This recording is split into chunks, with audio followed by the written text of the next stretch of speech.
वंदनाच किचनमध्ये तुम्हा सर्वांचं स्वागत आहे. आज आपण नारळाच्या करंज्या करणार आहोत. यासाठी मी 1 वाटी नारळ किसून घेतलेला आहे आणि पिठी साखर मी दळून घेतलेली आहे. त्यात वेलची पण टाकलेली आहे. काळे मनुके आणि साधे मनुके मी 2 चमचे घेतलेले आहे मोठे आणि अर्धा वाटी रवा. याचं सिक्रेट रव्याचं सांगणार आहे मी तुम्हाला. इथे 1 मोठी वाटी मी गव्हाचं पीठ घेतलेलं आहे.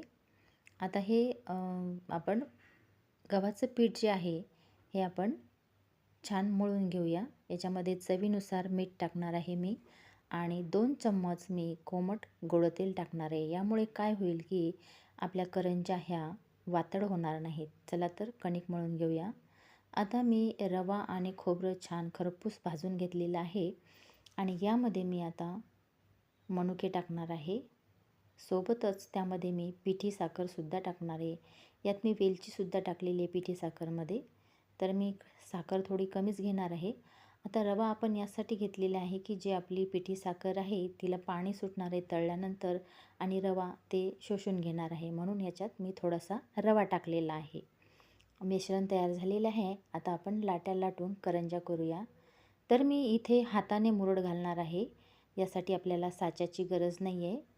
आणि माझी आईसुद्धा अशाच हाताने मुरड घालायची आणि म्हणून मीही तो प्रयत्न करते आणि अशी मुरड घातलेली करंजी आमच्या घरी खूप आवडते. बघा आता हे आपण दोन्ही बाजू छान सारण भरल्यानंतर अशा दाबून घ्यायच्या आणि नंतर आपण त्याला अशी एका हाताने मुरड घालायची, एका हाताने काठ दाबत राहायचा. सोपं आहे. अशाच प्रकारे मी सर्व करंज्या करून घेणार आहे. बघा किती छान दिसत आहेत. तेल गरम झालेलं आहे आणि आपण आता याच्यामध्ये करंज्यासुद्धा तळून घेणार आहोत.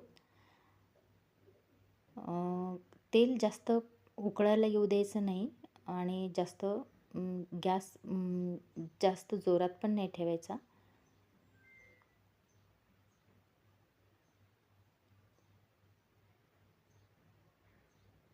खालची बाजू छान भाजून घेऊया. म्हणजे त्याच्या आपण मुरड घातलेली आहे ती चांगली तळायला पाहिजे. हे अशा पद्धतीने बघा कशा आपल्या करंज्या टम्म फुगलेल्या आहे.